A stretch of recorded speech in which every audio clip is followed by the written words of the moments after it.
आदाब। Top news Karnataka में आपका इस्तकबाल है। आइए देखते हैं अहम खबर। ಹೊಸ ವರ್ಷ ಕೇಕ್ ಕಟ್ ಮಾಡದೆ, ಮದ್ಯಪಾನ ಸೇವನೆ ಮಾಡದೆ, ರೈತ ಬೆಳೆದಿರ್ತಕ್ಕಂಥ ಹಣ್ಣು ಹಂಪಲು ಮತ್ತು ಕಬ್ಬಿನ ಜ್ಯೂಸ್ ಕುಡಿಯೋದ್ರ ಮುಖಾಂತರ 2020ನೇ ವರ್ಷದ ಹೊಸ ವರ್ಷನ ಆಚರಣೆ ಮಾಡ್ತಕ್ಕಂಥದ್ದು ಚಿತ್ತಾಪುರ ರಸ್ತೆಯಲ್ಲಿರ್ತಕ್ಕಂಥ ಆಂಜನೇಯ ದೇವಸ್ಥಾನ ಆವರಣದಲ್ಲಿ ನಾವು ಮಾಡಿದ್ದೀವಿ.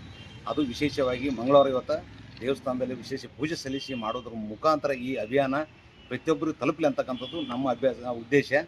ಪ್ರತಿಯೊಂದು ಹೊಸ ವರ್ಷ ಬಂತಂದ್ರೆ ಸಾಕು, ಅವತ್ತು ರಾತ್ರಿಗೆ ಏನಾದ್ರು ಮದ್ಯಪಾನ ಸೇವನೆ ಮಾಡಿ, ಮಾಂಸಾಹಾರ ಸೇವನೆ ಮಾಡಿ, ಕೂಗು ಕುಡಿದು ಎಲ್ಲೆಂದರಲ್ಲಿ ಬಿದ್ದು ಕೇಸಿ ಅಪಘಾತದ ಸಂಖ್ಯೆಗಳು ದಿನೇ ವರ್ಷ ಹೆಚ್ಚಾಗ್ತಿತ್ತು.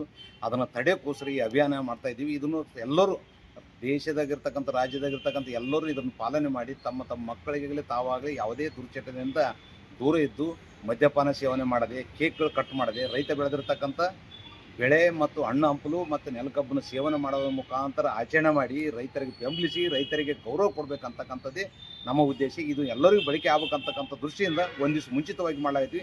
ಇದರಂಗೆ ಎಲ್ಲರೂ ಮಾಡಿದ್ದೇ ಆದರೆ ಇವತ್ತಿನ ದಿವಸ ರೈತ ಯಾವತ್ತಿಗೂ ನಮ್ಮನ್ನು ಬಿಟ್ಟು ದೂರ ಅಲ್ಲ. ವರ್ಷದ 365 ದಿವಸ ಹಗಲು ರಾತ್ರಿ ದುಡಿತಕ್ಕಂಥ ರೈತನ ಬೆನ್ನಿಗೆ ನಿಂದಿರ್ತಕ್ಕಂಥ ಕೆಲಸಕ್ಕೆ ಪ್ರತಿಯೊಬ್ಬರು ಮಾಡಬೇಕಂತಕ್ಕಂಥದ್ದೇ ನನ್ನ ದೃಷ್ಟಿ. ಇದು ಮಾಡೋದ್ರಿಂದ ತಾವು ಆರೋಗ್ಯವಾಗಿರ್ತೀರಿ, ಕುಟುಂಬದಲ್ಲಿ ಸಂತೋಷವಾಗಿರೋಕ್ಕೆ ಸಾಧ್ಯ. ಇಲ್ಲದಿದ್ದರೆ ಕುಡಿದು ಕೈಕಾಲು ಮುರ್ಕೊಂಡು ಆಸ್ಪತ್ರೆ ಸೇರಿ ಕುಟುಂಬಸ್ಥರ ಕಣ್ಣೀರು ಇಡತಕ್ಕಂಥ ಪರಿಸ್ಥಿತಿ ಭಾಳಷ್ಟು ಹಿಂದಗಡೆ ಭಾಳಷ್ಟು ಘಟನೆಗಳು ಆಗ್ಯಾವ. ಈ ಸಾರಿ ಆಗಬಾರ್ದು 26 ಅಂತದೇ ಇದು ನಮ್ಮ ಅಭಿಯಾನದ ಉದ್ದೇಶ.